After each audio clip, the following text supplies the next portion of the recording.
This is the 1622 Hot Knife L-bar sealer. It has a solid seal blade, and it'll seal polyethylene very, very well, very clean sealing. Then we also have digital temperature controls, and we'll set those controls right at what the temperature of the polyethylene film seals at. So we're going to bag some t-shirts. We simply place the t-shirt in between the material, place it in the seal area,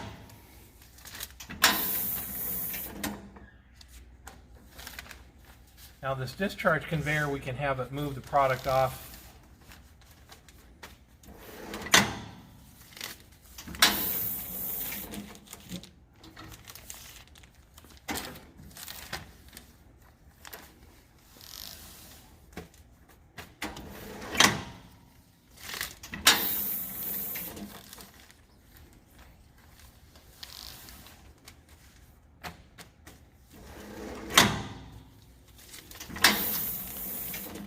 You can see it makes a really nice tight bag.